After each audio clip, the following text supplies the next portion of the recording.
ma ewekumbiala akwaba meba Nzima Today TV azo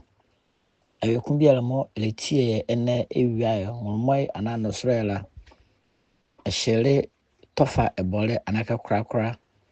wo mendeme wo obo mo ekpoja onwo adomabo Nzima Today TV yelili ejoke eshi enzi wo yi morbobo dede bagwa ewele eshi eti ye fa tofa ebole yafa ya reba ajake biala mo Nzima Today TV yedu yafa ejoke eshi anwara ye fia re edi evre kemo meke biala yaka yekre beke ye fa ejoke kumbiala ye zie bela anumanzi ngormo ye nyale call ye finya mazo ke adon abo azu avre era ye nya ane nwere be hia kan Nzima Today TV ye ba hwene ya bi chebe ne ye nwunya horoko mo be ya ye hoye juru kan ngormo ane be si be nyane re iwa do nyo angba kamo ye mo ye kan ye yala ye hendale ye ma do nyo no bole na be bolu no ro be hore ahimfi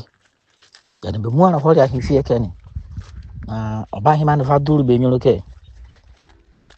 awurai amishe kwanyene mo 1000 sa odai oba hima ne handane idi na izi awurai bile mo 1000 ngwana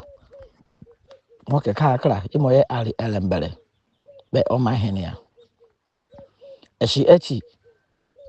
o ma mane anzo adeke awurai amishe kwanyene ene be awurai bi eko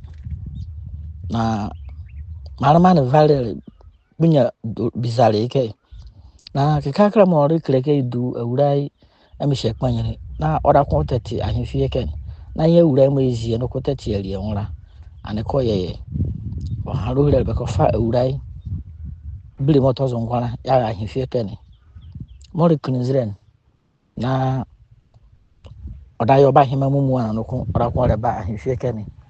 bi anako bi adaneke ye wo ken me kan go biara ye amba be fa awurai bile oda be gare oti no sore no mo Nzima Today TV yango egugu agwa yatete ya ne yan mo kezi na gbori sema de momo so na akun biara mo so na zora le police kuma bo ngo bania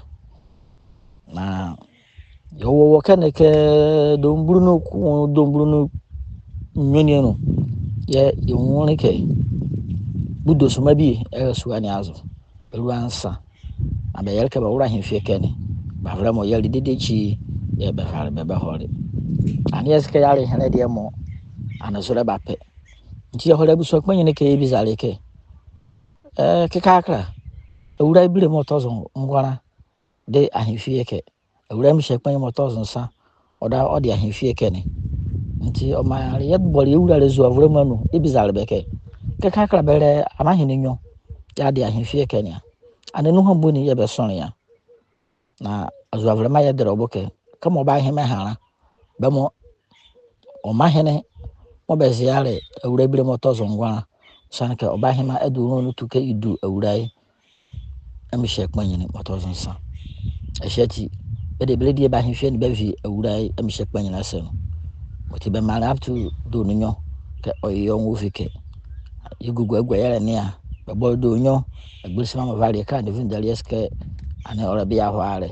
e wo nwre de do nsia ba vle mo se ora che odike ba mi abanye ke ba woro ahimfie ne na ba va e ba vindi e mo mo ndemo wo buchi kpojare onwo oti e wo kan ye ka dara ba vle ku vindi so ye bodami ye mo yanze mo mo bodare na ka dara so ye bodami ye ba vle mo bo woro ria ba woro le mo ndemo wo bo ndi police ba mo de ye wele are ke ba vle wura mi shekpanyini be vle ahimfie ke mo ria no ma joke be vle ke o ka akra wura bile mo 1000 ngwana